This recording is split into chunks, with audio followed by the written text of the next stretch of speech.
So guys, कल के video में मैंने बताया था आपको कि इसमें बेस का जब भी प्रॉब्लम आए तो क्या चीज़ चेक करना चाहिए, क्या चीज़ आपको चेक करना नहीं करना चाहिए। कल की वीडियो में सारा बताया था। तो देखिए, आज की वीडियो में हम बात करेंगे कि इसका हम लोग का वॉल्यूम अगर ख़राब हो जाए, कि हम लोग का स्पीकर से यहाँ पर आउटपुट ना मिले, तो उस टाइम हम लोग को क्या चीज़ चेक करना है और क्या चीज़ ख़राब हो सकता है। तो आइए बताते हैं कि आज की वीडियो में स्टेप बाय स्टेप करके।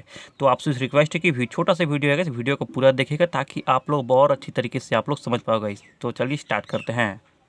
सो गाइस, जिन भाइयों को पता नहीं है कि इसमें कौन सा ऐसा कंपोनेंट है जो कि हम लोग का ऑडियो आउटपुट करता है, तो बताना चाहिए आप सभी को कि देखिए वो कंपोनेंट हम लोग का ये आईसी है, जो कि आप लोग देख रहे हो यहाँ पर जो कि TDA 2030 आईसी लगा हुआ है यहाँ पर।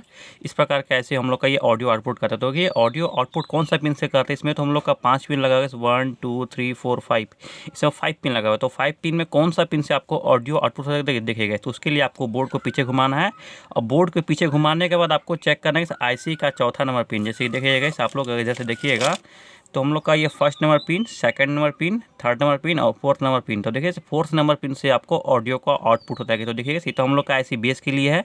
तो अगर ये दोनों हम लोग का वॉल्यूम के लिए है, जो कि हम लोग का लेफ्ट चैनल और राइट चैनल के लिए है। तो देखिए अगर यहाँ से देखिएगा तो हम लोग का first number pin, second number pin, third number pin और फोर्थ नंबर पिन हम लोग का यहाँ पर है गाइस। तो देखिएगा इसको ट्रैक करते हैं, तो 8 मल्टीमीटर के थ्रू ट्रैक करके आपको बताते हैं गाइस। तो एक ट्रैक करना स्टार्ट करो। देखिए से यहाँ से अगर 4 पिन का ट्रैक कीजिए, तो देखिए यहाँ से हम लोग का ये ट्रैक यहाँ पर आया और यहाँ से हम लोग का ये ट्रैक यहाँ पर आते आते आपका यहाँ पर आके आ गया गैस। और यहाँ से हम लोग का लगा हुआ रजिस्टेंस गैस, जो कि आप सभी देख रहे हो गैस। यहाँ पे दो रजिस्टेंस लगा हुआ गया, तो दो रजिस्टेंस हम लोग का ये स्पीकर का आउटपुट करता है। तो देखिए गैस, यहाँ से हम लोग का रजिस्टेंस के होते हुए हम लोग का यहाँ पर आ गया और हम लोग का यहाँ से कनेक्टर लगा है, जो कि आपका स्पीकर आउटपुट के लिए यहाँ पर लगा हुआ है गैस। इस प्रकार से आपका ये आईसी आउटपुट करता है। देखिए अगर आपका इसमें कहीं पर अगर आपका रजिस्टेंस पूरा जल गया है, रजिस्टेंस में किसी प्रकार रीडिंग नहीं शो हो रहा है, तो उस टाइम अगर आपका तो आई रजिस्टेंस चेक कर मतलब चेंज कर लीजिए।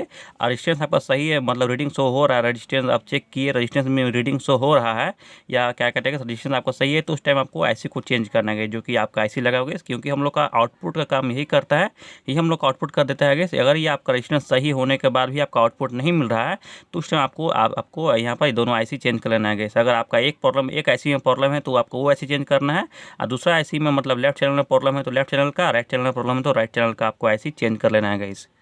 सो गाइस, इस प्रकार से करने से आपका प्रॉब्लम जो है, प्रॉब्लम हमेशा के लिए सॉल्व हो जाएगा गाइस। हमेशा के लिए तो नहीं बोल पाऊंगा गाइस, किंतु कुछ टाइम के लिए आपका चल जाएगा। अगर आप लोग अच्छा क्वालिटी का आईसी यूज़ कीजिएगा तो आपका लॉन्ग टाइम तक चलेगा गाइस।